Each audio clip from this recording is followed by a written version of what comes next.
감사합니다. 우리는 지난주에 베데스다 연못에서 절망 가운데 앉아 있었던 이 38년 된 병자를 예수님께서 고치시는 장면을 우리가 함께 묵상했습니다.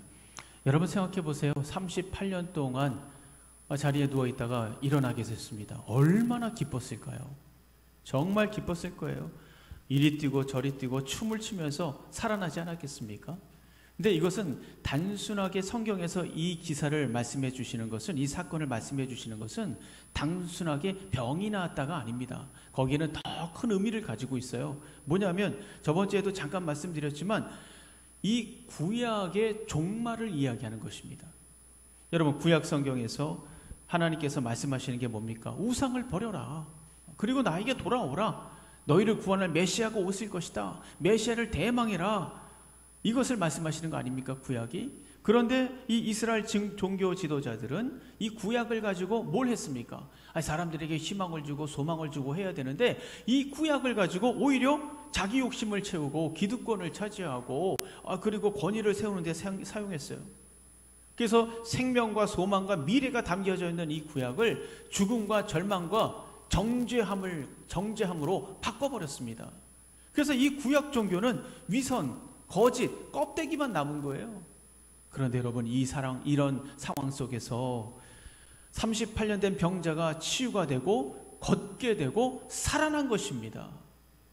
이게 뭘 얘기하는가? 구약 종교가 끝났다라는 걸 말하는 것뿐만 아니라 이제 새로운 시대가 열렸다라는 것을 말씀해 주시는 거예요. 어떤 시대? 생명의 시대, 은혜의 시대, 기쁨의 시대가 도래했다라는 것을 우리에게 선포하시는 기사입니다.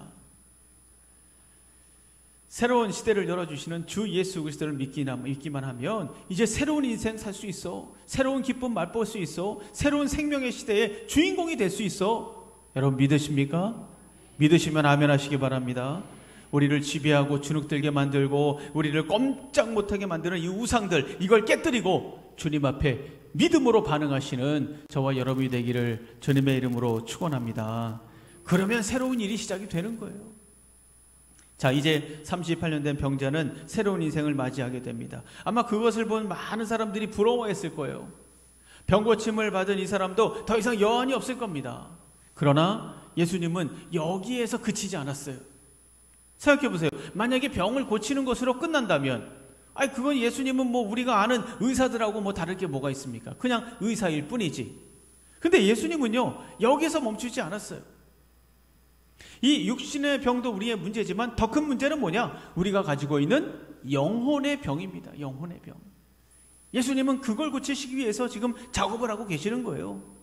나를 창조하신 하나님을 모르는 병, 자기가 누군지 모르는 병, 뭐가 죄인지도 모르는 병, 사단 말에 속는 병, 심판과 지옥이 있다는 걸 모르는 병, 교만과 악한 마음의 병, 이 영혼의 병. 이게 더 중요한 거 아니겠습니까? 이 사람은 아직도 예수님이 누군지 몰라요. 13절 초반절에 보세요. 고침을 받은 사람은 그가 누구인지 알지 못하니. 예수님은 이 사람을 성전뜰에서 두 번째 만나게 됩니다. 14절을 보세요. 14절, 조금 시간이 지난 후에 예수께서 성전에서 그 사람을 만나 이르시되 보라, 내가 나았으니 더 심한 것이 생기지 않게 다시는 죄를 범하지 말라라고 말씀하시고 있습니다. 여기서 만나라는 단어는 헬라어 휴리스케이라는 단어를 썼어요.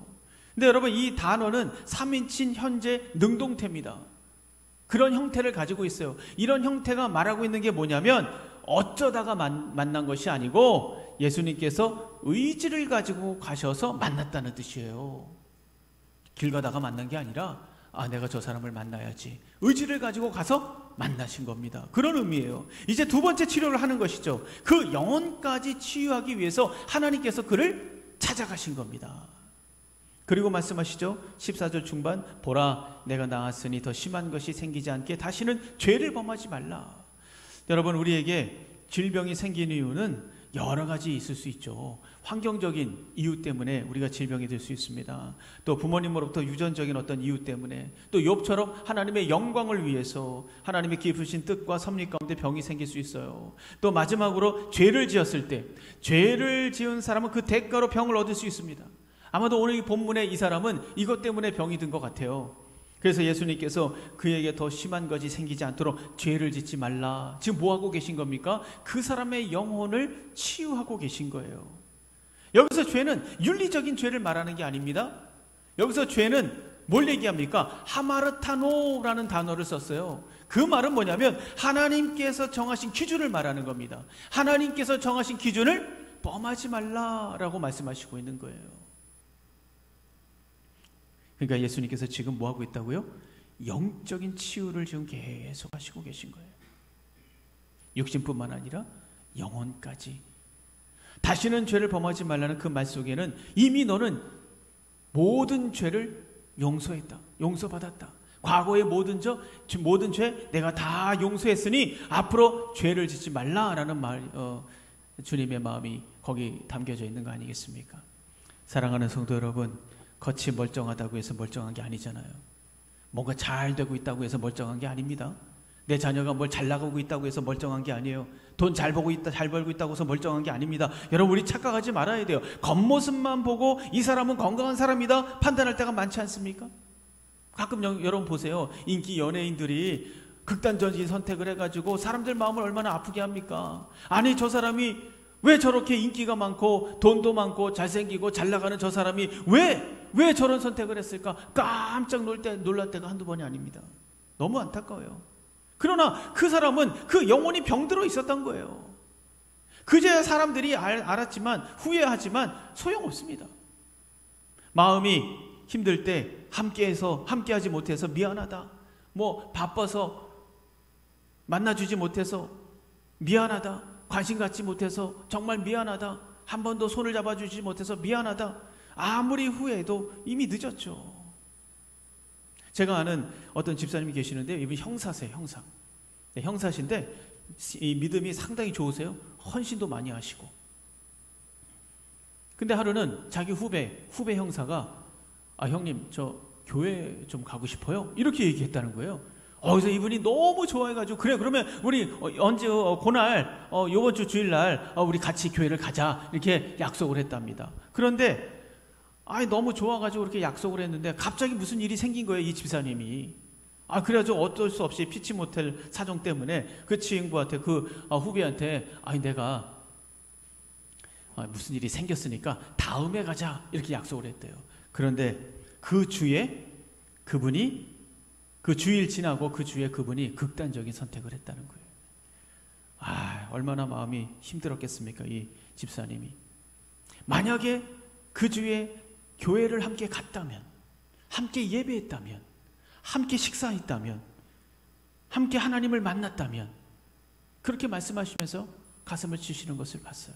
목장 나눔 때 이제 그런 이야기들을 좀 했는데, 그분의 마음 상태가 그렇게 힘들고 괴로운지 몰랐다는 거예요. 왜냐하면 일을 너무 잘하시는 분이었어요. 건강하시고 관계도 멀쩡하고 뭐 문제가 없는 것처럼 느껴졌다는 거죠. 멀쩡해 보였다는 거예요. 여러분, 우리가 알아차리지 못하는 이유가 뭡니까? 이런 것들을, 타인에 대해서, 나에 대해서 이런 부분들을 알아차리지 못하는 이유가 뭐냐면, 우리 영혼은 갑자기 병드는 게 아니에요. 서서히 병들어가기 때문에 그렇습니다. 그래서 자기도 못 느껴요. 다른 사람도 못 느낍니다. 내가 지금 병들어가고 있는지 못 느껴요. 순간 무너지고 터지는 거예요. 순간. 사단은 결코 무지막지하게 우리를 공격하지 않아요. 말도 안 되는 유혹을 하지 않습니다. 언제나 달콤하고 실현 가능한, 별로 티가 나지 않을 것 같은 그런 것을 가지고 우리를 공격하죠. 야금야금 우리의 영혼을 파괴해 갑니다. 예배 한 주 빠지면 어때? 저 장로님도 저번에 안 한다는데, 저 권사님도 가끔 안 나오시더라. 봉사 안 하면 어때? 뭐 나만 해야 되나? 저 사람은 그냥 교회만 다니는데. 기도? 아무 소용없어.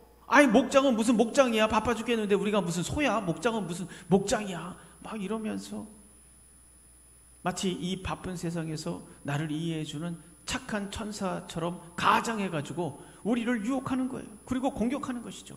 하나님과 멀어지게 만들고 자신의 영적 상태를 감지하지 못하도록 둔감하게 만들어 버립니다. 그래서 성경은 사단을 뭐라고 얘기합니까? 고린도후서 11장 14절에 이것은 이상한 일이 아니니라. 사탄도 자기를 광명의 천사로 가장하나니라고 말씀하고 있어요. 광명의 천사. 그래서 주님은 이 사람의 겉모습에 속지 않고 경고해 주시는 거예요. 몸이 다 낫다고 해서 얘는 됐다, 이제 잘 살 거야, 이게 아니에요. 그 모습에, 겉모습에 속지 않고 경고해 주시는 거예요. 다시는 하나님을 향하여 죄를 짓지 말라. 언제 또다시 네가 무너질지 모른다. 언제 또다시 죄를 짓고 무너지고 인생이 파괴될지 몰라. 하나님을 향하여 죄를 짓지 말라. 그래서 하나님의 말씀이 중요한 것이고요, 예배가 중요한 것이고요, 영적인 교제가 중요한 것이고요, 목장이 중요한 겁니다. 왜냐하면 이것이 바로 내 영혼의 상태를 감지할 수 있는 거울이 되어주기 때문에 그래요. 사랑하는 우리 온천교회 성도 여러분, 여러분의 영혼이 건강하시기를 주님의 이름으로 축원합니다. 이 겉모습에 속아서 오판하지 마시고 늘 함께 하나님과 함께 동행하는 저와 여러분이 되기를 바랍니다. 자, 이렇게 예수님의 관심은요, 누구에게 있습니까? 사람에게 있는 거예요. 어떤 목적을 달성하는 게 아니에요. 예수님의 목적은 인간입니다. 인간, 사람입니다. 사람을 살리는 것이 예수님의 최고의 관심이에요. 여러분 생각해 보세요. 인간적으로 봤을 때 이 사람, 이거 38년 된 병자, 이 사람 무슨 소망이 있습니까? 이 사람 데리고 뭘 할 수 있겠어요? 보잘것없는 인생, 아무도 주목하지 않는 인생이었습니다. 그러나 그를 끝까지 찾아가셔서 육신을 고치시고 영혼을 고치시고 새로운 인생을 열게 하셨어요. 이 사람을 얼마나 사랑하시는 거예요. 주님의 마음은 오로지 한 생명 살리는 거 아닙니까? 여러분, 우리도 사람에게 관심을 가지셔야 돼요. 다른 거 다 관심 가지셔도 괜찮습니다. 애완견도 괜찮습니다. 자기 일도 괜찮고 자녀도 그렇고 다 관심 가지셔야죠. 그러나 가장 우리가 잊지 말아야 될 것은 뭐냐면, 가장 많은 관심을 가져야 되는 것은 뭐냐면 바로 사람이에요. 사람입니다. 왜? 예수님이 사람에 관심을 가졌잖아요. 우리가 오늘 시작하는 목장 공동체, 사람에게 관심을 가질 수 있는 아주 소중한 툴입니다. 오후 예배 때 우리가 개강 예배 하지 않습니까? 여러분 모두 참석해 주셨으면 감사하겠습니다. 사람에게 관심을 가져야죠. 사람에게. 이 세상에 관심이 필요한 사람은, 관심이 필요 없는 사람은 없습니다. 목사님, 저는 관심 가져주지 않아도 돼요. 괜찮습니다. 전 관심 필요 없습니다. 아니요. 그렇게 말하는 그분은 사실 누구보다도 관심 받고 싶은 사람이에요. 그런데 관심을 받지 못해서 그게 병든 거죠. 병든 거예요. 병든 거. 싫은 게 아니고. 우리 은천교회가 목장 공동체를 통해서 사람에게 관심을 갖고 사람을 살리는 교회가 돼서 이 지역의 많은 사람들이 우리의 관심 때문에 일어나고 소망을 보고 그런 놀라운 생명의 교회가 되기를 주님의 이름으로 축원합니다. 우리 옆에 분하고 한번 좀 인사하겠습니다. 제가 관심이 좀 필요합니다. 모두가 관심이 필요합니다. 그런데 이제 문제가 한 가지 발생했어요. 예수님께서 이 사람을 고친 날이 무슨 날입니까? 안식일이에요. 안식일. 난리가 난 거죠. 10절 다 같이 보겠습니다. 유대인들이 병 나은 사람에게 이르되 안식일인데 내가 자리를 들고 가는 것이 옳지 아니하니라. 여러분, 이 종교라는 것이요, 인간의 탐심을 위해서 우상화됐을 때 얼마나 무서운가, 우리가 이것을 여기서 볼 수 있지 않습니까? 유대인들 보세요. 이 38년 동안 육신이 마비돼가지고 자리에 누워있던 사람이 낫습니다. 그러면 우리 같으면 뭐라고 얘기하겠어요? 그 사람을 딱 만났을 때 뭐라고 얘기하겠습니까? 아이고 정말 축하해요. 어떻게 이렇게 일어나셨어요? 하나님이 정말 살아계신가 봐요. 다른 데는 괜찮아요. 앞으로 계획은 어때요? 이렇게 그 사람에 대해서 관심을 갖지 않겠습니까? 먼저 그렇잖아요. 그 사람이 앞에 있으니까. 근데 여러분 보세요. 이 사람들, 유대인들 보세요. 뭐라고 얘기하고 있습니까? 너가 왜 걸었냐? 안식일인데 너 왜 걸었어? 이걸 지금 얘기하고, 정말 너무 무섭지 않습니까? 자기에게만 관심이 있는 거예요. 너무 무서운 장면이죠, 사실. 이 사람이 오랜 병에서 해방됐는데 그가 얼마나 기쁜지, 얼마나 감사한지 여기엔 관심이 없어요. 왜? 안식일에 걸었냐는 것이죠. 이 사람들의 관심은 그 사람이 아니라 이 사람들의 관심은 율법 그 자체였어요. 자기를 내세우기 딱 좋은 율법을 위한 율법 그 자체였습니다. 여러분, 우리도 이렇게 혹시 무서운 짓을 하고 있지 않습니까?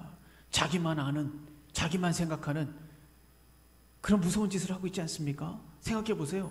이 사람이 얼마나 서운한지, 얼마나 외로운지, 얼마나 기쁜지, 얼마나 뭔가를 기대하고 있는지, 그 사람 마음이 얼마나 힘들어하고 있는지, 이런 것은 헤아리지 않고 그 사람의 형편과 사용함과 사정을, 그리고 어떤 이 상황들을 헤아리지 않고 그냥 무조건 자기 율법을 들이대는 거예요. 그리고 정죄하고 비난하고 사람을 죽이는 거죠. 여러분의 관심이, 신앙과 관심이 사람에게 있기를 바랍니다. 사람에게 있기를 바라요. 바로 그것이 사람을 살리는 것이고 우리가 해야 되는 가장 큰 사명이에요. 자, 유대인들이 병을 낫게 한 것이 예수님이라는 걸 알게 됐어요. 드디어 예수님을 정조준합니다. 16절, 우리 16절 다 같이 한번 읽어보겠습니다. 16절 시작.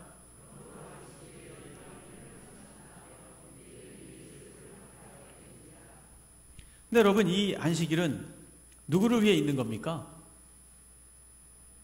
마가복음 2장 27절에 보면 예수님이 이렇게 말씀하셨어요. 또 이르시되 안식일이 사람을 위하여 있는 것이요, 사람을 위해 있는 것이다. 사람이 안식을 위하여 있는 것이 아니니 라고 말씀하고 있습니다. 그러니까 이 안식일은 사람을 위해 있는 거예요. 인간의 모든 일을 멈추고 하나님 안에서 안식하는 날이죠. 그러니까 모든 것을 멈추고 하나님을 바라볼 때 비로소 우리는 착각에서 벗어나는 거예요. 무슨 착각에서 벗어날까요? 모든 일을 딱 멈추고 하나님만 딱 바라봤을 때 우리가 어떤 착각에서 벗어날까요? 아, 나의 능력이 아니었구나. 아, 내 재주가 아니었구나. 내 땀과 수고가 아니었어. 하나님의 은혜구나. 내가 아니고 하나님이 하셨구나. 이 착각에서 벗어나는 거예요. 이것을 깨달으면서 내 스트레스에서, 내 부담에서 벗어날 수 있어요. 왜? 하나님이 하시는 건데 뭐 그렇게 바둥바둥, 뭐 그렇게 안 되면 조마조마, 불안, 스트레스 받고 그럴 필요 없는. 아, 하나님이 하시는구나. 하나님, 내가 의탁합니다. 스트레스에서, 부담에서 벗어나는 거예요. 피곤이 사라집니다. 걱정과 두려움이 사라집니다. 영원 나라를 바라보면서 내가 무엇을 위해 사는지 다시 방향을 잡습니다. 사랑을 회복합니다. 새 힘을 얻게 됩니다. 바로 이것이 안식일이에요. 그러니까 이 안식일은 내 안에 있는 우상을 제거하고 내가 할 수 있는 모든 일을 의도적으로 끊으면서 나를 무력한 상태로 만드는 겁니다. 오해하지 마세요.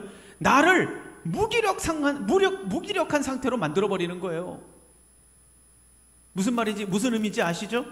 왜냐하면 원래 우리는 사실 무기력한 존재죠. 그런 착각의 자리에서 의도적으로 벗어나는 거예요. 그리고 하나님만이 나의 왕이시고 생명이시고 창조주시고 내가 누리는 모든 거 내가 아니라 하나님의 능력이고 사랑이고 은혜입니다. 긍휼입니다. 이것을 감사하고 찬양하고 세상 앞에 증명하는 날입니다. 참 신기한 것은 우리가 그러면 새 힘을 얻는 거예요. 새 힘을 얻어. 그런데 이 유대인들, 이 안식을 가지고 뭘 했습니까? 여러분, 말라기야서 있죠? 말라기야서에서 마태복음까지 거기 공백기가 있어요. 430년의 기간이 있습니다. 일반적으로 우리는 그 기간을 뭐라고 얘기하냐면 암흑기다라고 얘기합니다. 왜냐하면 하나님께서 그 기간 430년 동안 아무 말씀도 안 하셨어요.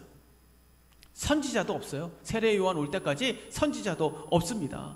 그러면 그때 이 사람들이 뭘 했냐? 하나님께서 주신 성경, 이 성경 외에 구전으로 내려오는 율법을 정리했습니다. 그게 뭐냐면 미슈나라고 해요. 미슈나. 구전, 입으로 내려오는 요거를 정리를 했어요. 미슈나. 그래서 그것을 어디에다 플러스했냐면 성문율법, 성경, 거기다 플러스를 했습니다. 여러분, 미슈나는 뭐냐면 입으로 전해 내려오는 장로들의 전승입니다. 전통, 교훈, 이걸 얘기합니다. 그러니까 이 성문율법을 어떻게 하면 더 잘 지킬 수 있느냐, 이거 자기들이 만든 거예요. 하나님께서 이렇게 하라고 했으니까 이렇게 하고 이렇게 하고 이렇게 하고 이렇게, 이걸 자기들이 만들어갖고 거기다 붙인 겁니다. 그래서 이 성문율법과 자기들이 만든 구전율법, 미슈나, 이 두 가지를 모세율법이라고 믿었어요. 성문율법만 믿는 게 아니라 자기들이 만든 것까지 플러스 해갖고 그걸 다 모세율법이다라고 믿었습니다. 특별히 이 구전율법, 미슈나 이것을 아주 철저히 지켰어요. 그래서 이것을 지켜야 신앙인이다 이렇게 생각을 한 거예요. 그래서 이 미슈나의 안식일 규정을 보면요, 안식일 부분에 들어가면 39가지의 규정이 있어요. 안식일을 거룩하게 지켜라 이 말씀 한 가지 가지고 39가지를 만들어낸 거예요. 그것을 세분화해가지고 그러니까 열심히 특심한 거죠. 그래서 세분화한 거예요. 몇 가지 살펴보면 안식일에 촛불을 켜면 안 됩니다. 왜냐하면 이 촛불 켜는 거 일이라는 거예요. 안식일에 촛불 켜지 말라는 거죠. 그런데 웃긴 건 뭐냐면 촛불 켜는 것은 안 되는데 촛불 켜는 걸 위해서 사람을 고용해가지고 그 사람이 촛불 켜는 건 괜찮아요. 신기하죠? 또 안식일에 낳은 달걀 이거 먹으면 안 됩니다. 근데 이 안식일에 낳은 달걀을 이방인에게 파는 것은 또 괜찮아요. 그래도 여러분 안식일에 손수건을 들고 다니는 거 죄가 됩니다. 들고 다니니까 이거는 일하는 거다. 죄다 죄. 근데 웃긴 건 뭐냐면 이 손수건을 어떤 주머니 속에 놓거나 뭐 옷 한쪽에 끼거나 이러면은 괜찮다. 죄가 아니다. 왜? 그걸 옷의 일부로 이제 생각을 하는 거죠. 그래도 안식일에 1000m까지 가면 괜찮고 그 이상으로 1m라도 가면 죄다 죄라고 얘기를 합니다. 바느질 2번 하면 괜찮고 바느질 3번 하면 죄가 되는 거예요. 지금도 유대인들은 이런 규칙을 지키고 있습니다. 보세요. 축복이 있고 자유가 있고 평안이 있고 회복이 있는 이 안식일을 뭘 어떻게 만든 거예요? 규칙과 율법을 가지고 꼼짝 못하게 만들어놨어요. 그리고 자기들 권위를 막 세우는 거죠. 그래서 안식일에 병을 고치면 죄가 되고 자리를 들고 가는 것도 죄가 되고, 그러니까 안식일의 진정한 의미는 온데간도 없고 이 껍데기만 남아있는 거예요. 껍데기. 그 사람 마음속에 하나님께서 살아계시냐, 하나님을 품고 있느냐, 하나님을 붙들고 있느냐, 이거는 온데간데 없고 너가 이걸 지켰냐 안 지켰느냐, 그 껍데기 가지고 그 껍데기를 지키면 신앙이 좋은 사람이고 믿음이 좋은 사람이고 하나님을 사랑하는 사람이 되는 거예요. 그 껍데기만 지키면. 그런데 예수님이 이것을 깨뜨리신 거죠. 17절 보세요. 다 같이 읽겠습니다. 시작.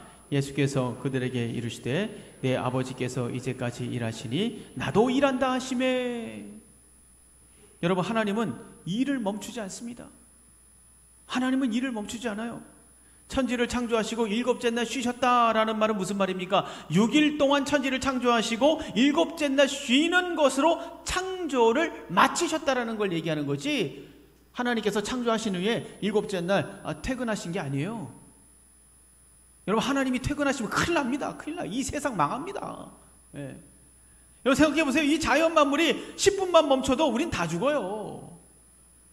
온 천하 만물을 하나님께서 운영하고 계시잖아요. 손으로 받들고 계신 거 아닙니까? 그런데 하나님이 쉬어보세요. 다 뭐 상상도 못하죠. 하나님은 지금도 일하시는 거예요. 그래서 예수님이 뭐라고 얘기합니까? 하나님이 지금도 안식일에도 일하고 계시기 때문에 나도 일한다 라고 말씀하셨잖아요. 왜 안식일에 일합니까? 안식일은 사람을 살리는 거예요. 하나님 안에서 쉬면서 회복하고 치유하고 또 세상에 빠지고 일에 빠지지 않도록 하나님을 바라보라는 것이죠. 그래서 사람 살리는 거예요. 예. 우리를 위한 것이라는 거예요. 우리의 행복과 건강과 우리의 미래를 위한 거예요. 여러분, 사막에서는 땀이 나지 않아요. 엄밀히 말하면 땀이 나지 않는 게 아니라 땀이 나자마자 증발해 버립니다. 너무 건조하니까. 그래서 땀이 안 나는 것처럼 느껴지거든요. 그래서 목마르지 않다고 해서 물을 먹어주지 않으면 자기도 모르게 탈진합니다. 그래서 그냥 길을 가다가 그냥 푹 쓰러져 버려요. 그래서 수시로 물을 마셔야 돼요. 수시로. 저는 이 주일도 마찬가지라고 생각합니다. 주일은 주님의 생수를 마시는 날이죠. 생수를 먹여주는 날입니다. 그것을 마시지 않고 왔다 갔다 하다가는 자기도 모르는 사이에 쓰러져 버립니다. 그게 주일이고 안식일이에요. 여러분, 주일은 노는 날 아닙니다. 여행 가는 날 아니에요. 게으름 피는 날 아닙니다. 주일은 생명을 지키는 날이에요. 우상으로부터 자기를 지키는 날이에요. 세상의 공격으로부터 자기를 지키고 지치고 고단한 영혼이 회복하는 시간이고 왜곡되고 삐뚤어진 생각을 고치는 날입니다. 그래서 이 안식일은 사람을 위한 거예요. 사람을. 그래서 어떤 것과도 바꿀 수 없는 날, 바로 안식일입니다. 이 안식일에 치유와 회복과 찬양, 영광, 일평생 뺏기지 않는 저와 여러분이 되기를 주님의 이름으로 축원합니다. 어떤 분들은 말합니다. 아유, 목사님, 주일은 쉬라고 했잖아요. 안식하라고 했잖아요. 근데 주일이 더 바빠요. 봉사도 엄청 많아요. 더 피곤해요. 너무 힘들어서 못하겠어요. 쉬어야 되는데. 이렇게 말씀하시면서 힘들어하는 분들이 있어요. 그런데 여러분, 이 안식일의 개념을 잘 아셔야 돼요. 아까도 우리가 말씀을 봤지만 17절 말씀 보세요. 하나님은 안식일에도 일하시는 거예요. 그래서 예수님도 나도 일한다라고 말씀하시고 있어요. 그러니까 참된 안식일은 하나님을 잊어버리게 만드는 모든 것을 멈추는 거죠. 그리고 하나님을 기억하는 일에 집중하라는 거예요. 특별히 하나님의 영광을 찬양하고 하나님을 높이고 하나님을 노래하는 것입니다. 그리고 사람 살리는 거룩한 하나님 일에 집중하는 거예요. 이것이 안식일의 개념이죠. 그래서 안식일은 쉰다의 개념과 일한다의 개념 두 가지를 가지고 있습니다. 이 두 가지가 안식일 속에 있는 거예요.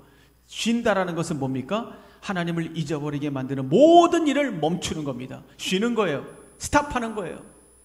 그리고 일한다는 뭡니까? 하나님을 생각하는 거룩한 일을 하는 거예요. 사람 살리는 거룩한 일을 하는 겁니다. 그래서 안식일의 진정한 의미는 뭐냐? 하나님을 기쁘시게 사람을 기쁘고 즐겁게 하는 것이 안식일의 최종 개념이죠. 그래서 우리는 주일날 어떻게 하면 빨리 예배를 마치고 도망갈 수 있을까? 여기를 벗어날 수 있을까? 이거 연구하시면 안 돼요. 예배를 빨리 드려버리고 놀러가자. 여러분, 그러시면 안 됩니다. 지금은 조금 어렵지만 아프신 분들, 거동이 불편하신 분들, 여러분 좀 찾아가서 위로하시고 손 붙들고 기도해 주시고, 또 낙담과 절망 속에 있는 분들 찾아가서 식사라도 좀 함께 하고, 시험에 든 분들 좀 찾아가서 같이 위로하고, 전도팀 만들어가지고 여기저기 전도도 하고, 그리고 교회 주변에 청소도 하고, 또 여러 가지 모양으로 봉사하고, 물론 힘들죠, 지치죠. 그러나 하나님의 그 거룩한 가치를 가슴에 품고 감당하는 거예요. 그거 감당하는 겁니다. 이것이 그리스도인들이 감당해야 되는 수많은 고난 중에 하나 아니겠습니까? 그러나 그 거룩한 고난은 결코 고난으로 끝나지 않아요. 로마서 8장 18절, 현재의 고난은 장차 우리에게 나타날 영광과 비교할 수 없다. 토요일 밤을 지나 새벽 2시, 3시까지 영화 보고 게임 보고, 그리고 아침 주일날 10시, 11시에 일어나고, 이건 쉬는 게 아니죠. 여러분, 이건 쉬는 게 아니에요. 이건 늦잠 자고 또 점심때 일어나가지고 TV 보다가 점심 먹고 또 자고, 여러분, 이건 쉬는 게 아닙니다. 이건 태만이고 게으름이고 자기만족일 뿐이에요. 아무 의미 없습니다. 리듬이 깨지기 때문에 몸과 마음이 더 힘들어요. 더 힘들어. 야, 내일 월요일인데 어떻게 또 가나. 지쳐가지고 못 가요. 리듬이 깨져갖고 더 힘들어요. 사랑하는 성도 여러분, 주일은 사람 살리는 일을 해야 돼요. 하나님께서도 그날 일하시고 예수님께서도 38년 된 병자를 고치시면서 일을 하셨습니다. 사람을 살리셨어요. 그래서 우리도 일합니다. 우리도 쉬고 일하는 거예요. 사랑을 베풀고 친절을 베풀고 한 번 더 웃어주고 손잡아주고 찾아가고 함께하고, 힘들어가는 분들 격려하고 위로하고 함께하는 거, 이야기하고 나누고 함께 먹고, 이것이 안식일이에요. 여러분, 거룩한 안식일이 여러분의 삶의 중심이 되기를 주님의 이름으로 축원합니다. 거룩한 안식일을 올려드리면서 안식을 누리고 사람을 살리고, 그래서 이 세상 앞에 하나님의 영광을 증명하는 저와 여러분이 되기를 바랍니다. 그러면 우리는 왜 주일을 지킵니까? 안식일은 금요일 저녁 해질 때부터 토요일 해질 때까지잖아요. 그죠? 우리가 지금 주일, 일요일 지금 예배하고 있는데, 안식일은 사실 그걸 얘기해요. 여러분, 예수님도 안식일을 지켰습니다. 그죠? 제자들도 안식일을 지켰어요. 근데 이것이 바뀐 시점이 언제냐면 예수님이 부활하시고 나서요. 부활. 이게 중요한 겁니다. 예수님께서 십자가에서 모든 율법의 요구를 완성하시고 죽으셨어요. 그리고 다시 부활하셨습니다. 예수님의 부활은 뭘 얘기합니까? 새로운 시대가 열린 것을 말하는 거예요. 어떤 시대? 구원의 시대, 은혜의 시대. 이걸 얘기하는 거죠. 이게 열린 거예요. 그러니까 율법의 시대가 완전히 끝나고 이제 은혜의 시대가 열렸다. 모든 것이 달라진 겁니다. 그래서 우리는 날과 달과 절기, 뭐 초실절, 오순절 뭐 이런 거 우리 안 지키잖아요. 그거 다 끝난 거예요. 율법 다 지나가고 이것을 완성하신 겁니다. 그게 바로 부활의 시대, 은혜의 시대예요.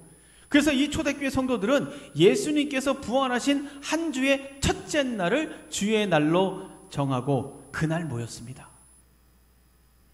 그날 모였다는 증거는 너무나도 많아요. 안디옥 교회에 이그나티우스라는 주교가 있어요. 이 사람이 뭐라고 얘기했냐면 이렇게 얘기했습니다. 옛 관습을 따랐던 그들은 새로운 소망에 도달했습니다. 그들은 더 이상 안식일을 위해 살지 않고 주의 날을 위해 살았습니다 라고 얘기했어요. 그리고 이 초대교회의 카르타고의 주교였던 키프리아누스라는 사람은 이렇게 얘기했습니다. 안식일 후 첫째 날인 여섯째 날은 주께서 다시 사신 날이었고 그래서 우리에게는 영적 할례의 시작이 되었다. 안식일 후 첫째 날이자 주의 날인 그 여덟째 날은 일종의 표적으로 먼저 왔다. 이렇게 얘기를 했습니다. 그러니까 이거 외에도 엄청나게 많습니다. 그러니까 초대교회 성도들이 부활 이후에 안식 후 첫날을 주의 날로 기념하면서 예배했다라는 것을 우리가 알 수가 있어요. 성경에도 많습니다. 근데 어떤 사람들은 콘스탄티누스 이분이 이 대제가 기독교를 위해서 주일을 휴일로 정했다 이렇게 말하는 분들이 있어요. 아닙니다. 그건 사실 무근이에요.